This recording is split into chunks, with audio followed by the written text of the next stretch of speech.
Hello, J6. Can I just say, I'm amazed by the number of people who are going through this Genesis Bible study together. And I don't know if we'll be able to maintain those numbers, but there's lots of people joining along. And so I'm just so glad you're here. Keep going. We can do this.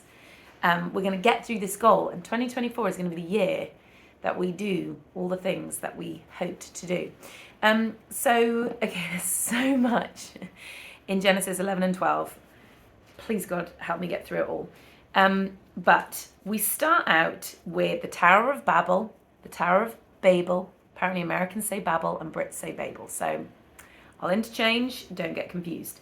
But we start out, with this, all of the descendants from the ark, all of the descendants that we talked about yesterday, from Ham and Shem and Japheth, they are all one big people group, and they decide to build this tower. Now, there's lots of different things that we could read into that desire, but ultimately it's a desire to elevate self.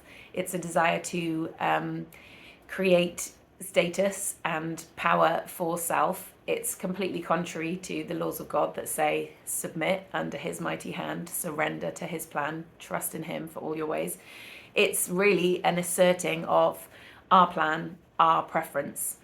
And one of the things that, if you're in Freedom Rally, you would have already heard me preach about this, but one of the things that I was finding out as I was researching recently was that in verse 3, it quite specifically talks about how the tower is built.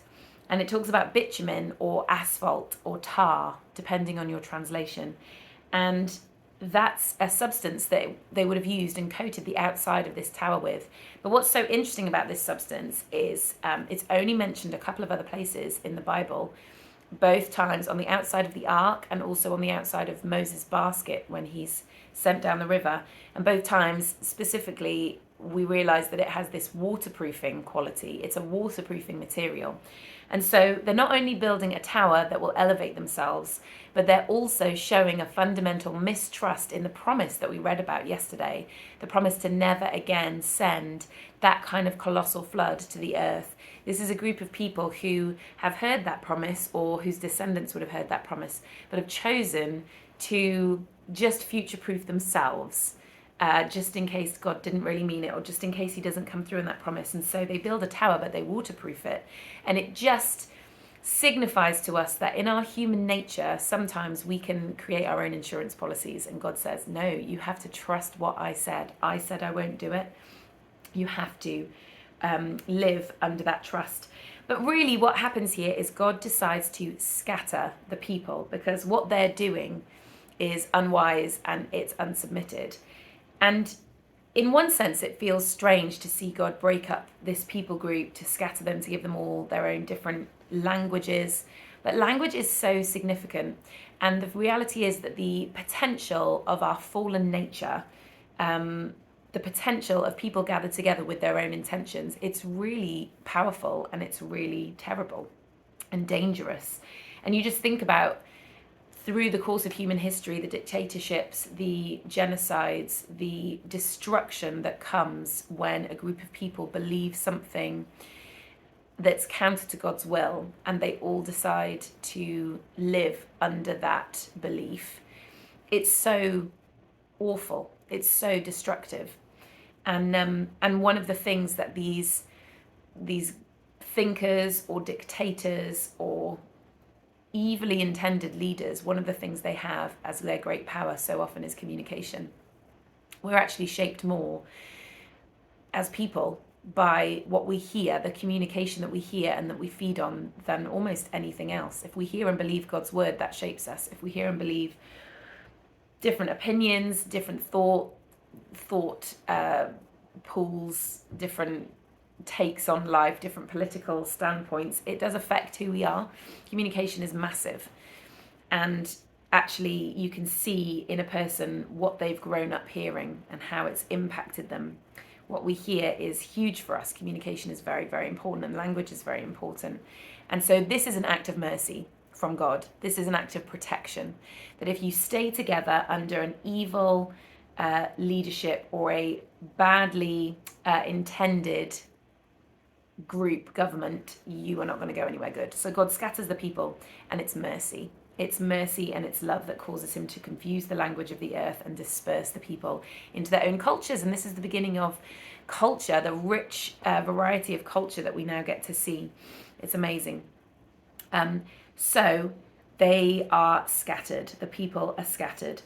And we get to then hear a little bit about Shem's descendants, and landing into 11 verse 27, we hear the beginning of the story of Abram, who we're about to hear a lot about. For the whole of the book of Genesis, it spans thousands of years. It spans, I think, 20 generations. And yet 1/3 of it is all about this man, Abram. And this is the way the Bible does things, is it kind of soars at a height and then dips down and takes like a detail level of narrative where we hear about one person or one family, and then we step up again and we might skip a few hundred years. But Abram is about to be incredibly significant, and is mentioned over 300 times in the Bible. So he's from a family of idol worshippers. That was the culture that he was born into. And we actually hear in another part of the Bible, in Acts 7, it's referenced that this part of our reading is slightly out of chronological order. So we hear that he settled in Haran and then he got the call of the Lord. But actually in Acts 7, verses 2-4, we're told that he'd already received this promise personally, and then now it's being documented again, this promise that God is going to make him the father of many nations, the father of a lot of people. But what we see here is that at first, that call, that amazing call to live a life of faith, is met with sort of half obedience by Abraham. And in a funny way, this should encourage us that Abraham is a hero of the faith, but he did not just emerge fully ready for all the amazing promises of God that he was about to receive, nor did he start his life as one who found it easy to say a full yes to God. There are a few ways that he slightly sidesteps full obedience and full faithfulness at the beginning. And it reminds us that faith is something that we have to grow in. It is not something that we have or don't have. It's something that we spend our whole lives cultivating and developing and exercising this ability to trust God no matter our circumstances. Because right at the beginning of his life, or of his promise, Abram, the father of faith, didn't always have the easiest time responding well to what is asked of him. So we hear that he's commanded to go out from this land, leave your family behind, and move to the place that I'm calling you to. That's what we see at the beginning of Genesis 12. And yet, we also see that he settles in Haran, which is, Haran means like parched or barren. It's not a fruitful place. He takes his father with him. He takes his nephew with him. And ultimately, these are things that are not fully obedient to what he was just called to do. God said, leave the land that your family are from. Leave your family behind, because they represent something of the old and you can't take it with you. And go into what I'm calling you to. And Abram at the very beginning does not fully obey that command. There is so many interesting things that I would love to share with you, and potentially we'll do that in another video. But let's just look at the promise of God on Abram's life.